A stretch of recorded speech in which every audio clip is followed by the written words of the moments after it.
फिलहाल बैकग्राउंड में ऐसे ही साउंड आएंगे। यहाँ पे ना कपड़े धो करके इधर सुखा देती हूँ उस तरह से। जब यहाँ से नीचे उड़ जाएंगे ना तो फिर उसके बाद में इन कपड़ों यहाँ की वाड़ पर डाल देती हूँ। तो पहले मैंने इनको डाल दिया और ना जो पानी नीचे उड़ता है ना वो यहाँ पे नीचे फ्लोर पे ये डोरमेट बिछा रखा है। तो इस डोरमेट को सारा सोख लेता है, क्योंकि नहीं तो फिर पूरा डोरमेट फिर पूरा फर्श है ना गीला हो जाता है। तो फिर उसके बाद में ना फिसलने का भी डर रहता है, फिर गंदे पैर होते तो छप जाते हैं।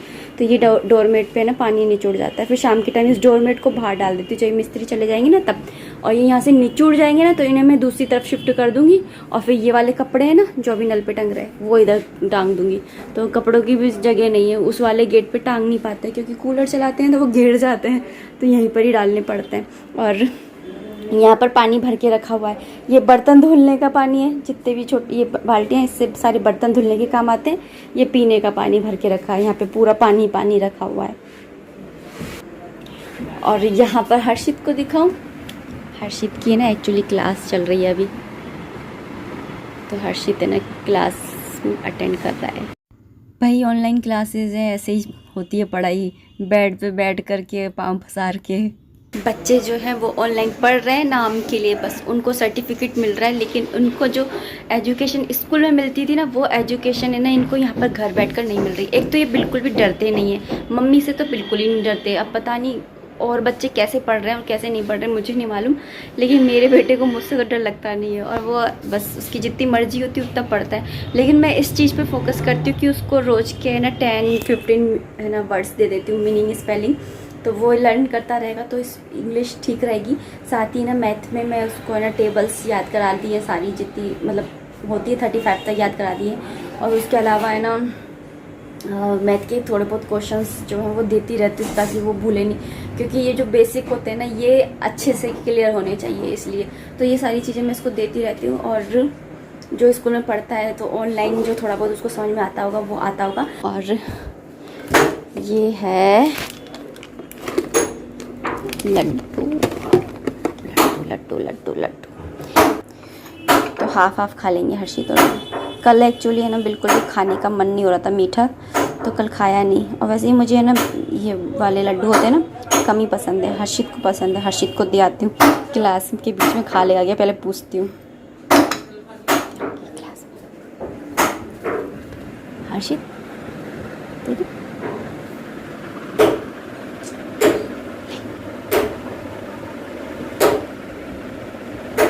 एंजॉय।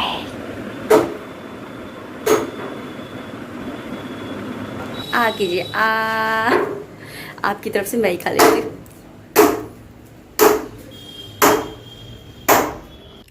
तो चलिए लड्डू वड्डू तो खा लिया, अब है ना खाना वाने की भी तैयारी कर ली जाए। तो यहाँ पे मैंने ना रात को राजमा और काली मसूर की दाल भिगो करके रख दी थी।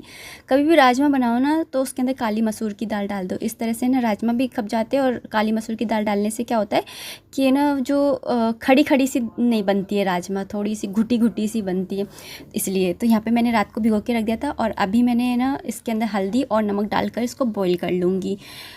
और हर्षित के पापा एक्चुअली ये वाली दाल राजमा है ना नहीं खाते हैं, दाल तो खा लेते हैं, राजमा है ना नहीं खाते हैं, बहुत कम खाते हैं। तो उनके लिए मैं थोड़ा सा रायता बना लूँगी। और अभी फ़िलहाल इसको मैं चढ़ा रही हूँ गैस पर।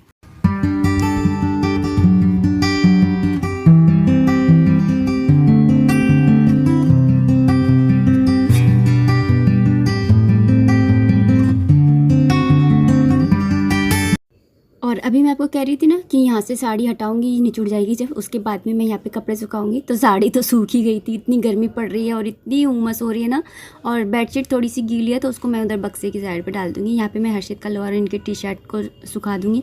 तो इसी तरह से भैया लॉन्ड्री का रूटीन चल रहा है मेरा। आज मैंने आपके साथ में लॉन्ड्री रूटीन भी शेयर कर लिया।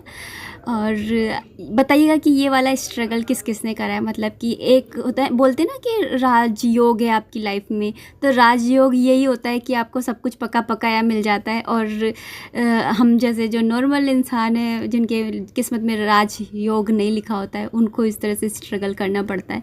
तो यहाँ पे बस आप लोग बताइएगा किस किस ने ये वाला स्ट्रगल किया है, मकान बनवाया है और इस तरह से रहा है। तो कौन कौन है जो मेरी जैसी लाइफ जी रहा है, मुझे भी पता चले। यहाँ पर ना मैंने कपड़ों की जो सूख गए ना उनकी घड़ी बनाती जा रही हूँ। कल एक्चुअली ना कपड़ों की घड़ी नहीं बनाई थी, तो कल के कपड़े भी पड़े। और ना यहाँ पे बक्सा रखा हुआ है, बक्से के आगे टेबल रखी हुई है, और इस तरह से ना इनके स्पीकर रखे हुए हैं आगे की साइड में, जो लिविंग रूम में रखे थे ना वो। तो बिल्कुल भी जगह नहीं है कि मैं ना कपड़े भी है ना उस अपने कपड़ों की बिग बाज़ार में रख पाऊँ। तो बिग बाज़ार मालूम है ना आपको डेली हो तो जुड़े तो आपको पता होगा। तो वहाँ पे रख नहीं पा रही हूँ, तो है ना यहाँ पर ही बक्से पर ही इकट्ठे करती हूँ। और ये बक्सा है ना मेरा इसी तरह से भरा हुआ है। अभी तो ये समझ लीजिए कि पूरा ऐसे भरा हुआ है कमरा, लबालब, मतलब एक ही कमरे के अंदर, जैसे किराए पे मकान में नहीं रहते एक ही कमरे के अंदर, वैसे ही मेरी लाइफ हो गई है अभी फ़िलहाल तो। और यहाँ पर थोड़े अगर कपड़ों को घड़ी नहीं करो ना, सॉरी फोल्ड नहीं करो, घड़ी नहीं करो, तो फिर और ज़्यादा बिखरा बिखरा लगता है। तो यहाँ पर मैं कपड़ों को है ना बस ये 3-4 साड़ियाँ ही पहन रही हूँ मैं, क्योंकि है ना भाई वहाँ से निकालने में बड़ी दिक्कत हो रही है, रखने में भी दिक्कत हो रही है। तो मैं यहीं पर ही बक्से में साइड पे ही रख देती हूँ अभी तो फ़िलहाल। और धुलने के कपड़े ना इस छोटी वाली बास्केट में घुसेड़ देती हूँ। तो इसी तरह से चल रहा है। ये देखिए मैं बक्सा दिखा रही हूँ आपको। अब मैंने ये बेडशीट भी सही कर लेती हूँ, क्योंकि हर्षित की ऑनलाइन क्लासेस चल रही थी ना, तो मैंने ये ठीक नहीं करा था। अब उसकी क्लास ओवर हो गई है, तो फिर चलो इसको भी सही कर लेते हैं। ये वाली बेडशीट है ना, ये इसको ओढ़ करके बैठा रहता है हर्षित का बच्चा, क्योंकि ना लोअर है, ये तो पहनता नहीं है, क्योंकि इतनी गर्मी पड़ रही है ना, तो वो ऐसे ही बैठा रहता है। तो है ना यहाँ पर ना इसके सारे जो हैं ये पिलो वगैरह इन सबको हटा करके और बेडशीट को झड़कार लूँगी। बेडशीट मैं डेली झड़कारती हूँ, ऐसे नहीं कि ऐसे ही सही कर दिया, ऐसे नहीं करती हूँ, झड़कारती हूँ डेली। और फिर काम चल रहा तो फिर तो और भी ज़्यादा मेरी जिम्मेदारी हो जाती है कि मैं अच्छे से झड़कार के और फिर बिछाऊँ। तो यहाँ पर बस मैं जल्दी जल्दी से बेडशीट को भी बिछा लूँगी।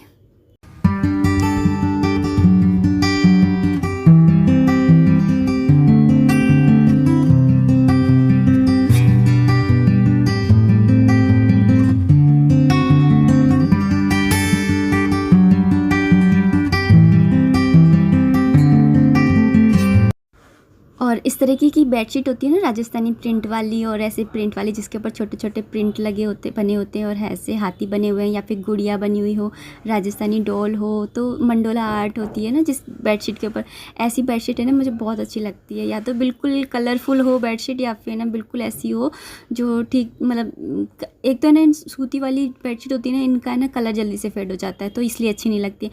लेकिन ये वाली बेडशीट है ना बहुत अच्छी निकली, इसका कलर बिल्कुल नहीं निकला, और जैसे ये आई थी ना बिल्कुल वैसे की वैसे है। वरना बेडशीट या तो छोटी हो जाती है या बड़ी हो जाती है, लेकिन ये वाली बेडशीट है ना जो मैंने बेड पे बिछाई है बिल्कुल मतलब अच्छी है, बहुत कपड़ा मतलब अच्छा निकला है। तो जैसे कॉटन की होती है ना, तो एक धुला पहले तो शाइन करती रहती है, अच्छी लगती है, लेकिन धुलने के बाद में एकदम से पतली सी अजीब सी हो जाती है ना, तो ऐसी नहीं है। तो यहाँ पे मैंने ना सोफ़े के कवर वगैरह भी झड़का लिए थे, कल ना बेडशीट चेंज करी थी सोफ़े के भी, तो आज बस मैंने ऐसे जल्दी जल्दी से झड़का लिए। और अब मैं ना राजमा में तड़का लगा रही हूँ। मैंने बॉईल करने रख दी थी, तो वो बॉईल हो गई थी, इतनी देर में मैंने सफाई करी और झाड़ू वगैरह करी, ये सब करा ना, तो इतनी देर में हो गए वो मेरे राजमा।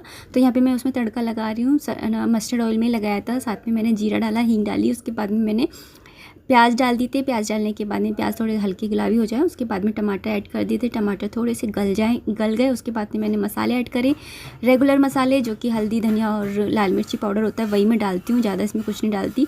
और उसके बाद में राजमा ऐड कर दिया, राजमा मसाला होता है वो डाल दिया, और जल्दी बस बन गया। यहाँ पर मैंने थोड़े से राइस भी बना लिए हैं, क्योंकि हर्षित के पापा है ना कम खाते हैं राजमा राइस, इसलिए ना मैं ना कम ही बनाती हूँ। आपने देखा होगा कि मैं बहुत कम बनाती हूँ राजमा, उनके चक्कर में ना मैं भी नहीं खा पाती, सही बताऊँ तो। पहले ना ये था कि नीचे किचन थी ना, तो नीचे ऐसा ये तो रहता था कि अगर ये नहीं खा रहे हैं कम से कम और कोई तो खा रहा है, उनके लिए तो बन ही रहे, तो फिर साथ में मेरा भी हो जाता था। लेकिन अब तो भाई, लेकिन मैंने खैर बना लिए हैं। और यहाँ पे ना मैं रायता बना रही हूँ, और रायता मैंने बूंदी का ही बना लिया। वैसे मेरे पास पुदीना भी रखा है, लेकिन हर्षित को है ना ये बूंदी का रायता खाने की मन में हो रही थी, तो मैंने बोला कि चल बूंदी का रायता बना लेते हैं।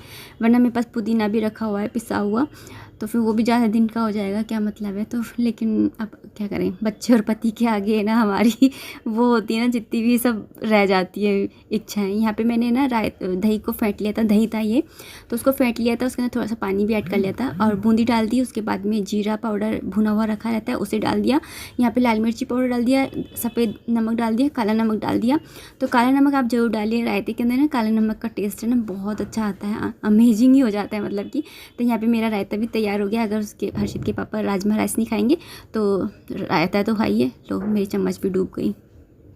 तो चलिए अब इस वीडियो को मैं यहीं पर ही एंड करना चाहूँगी। आई रियली होप कि आपको मेरा ये वीडियो पसंद आया होगा, और अगर आया है तो प्लीज़ इसे लाइक कर दीजिएगा। कोई भी कमेंट है, कोई भी सजेशन है तो आप कमेंट बॉक्स के थ्रू मुझे कर सकते हैं। इंस्टाग्राम पे फॉलो कर लीजिएगा, और अगर चैनल पर नए हैं तो सब्सक्राइब कर लीजिएगा चैनल को। तो चलिए मिलते हैं अगली वीडियो में, तब तक के लिए बाय बाय, जय माता दी, राधे राधे।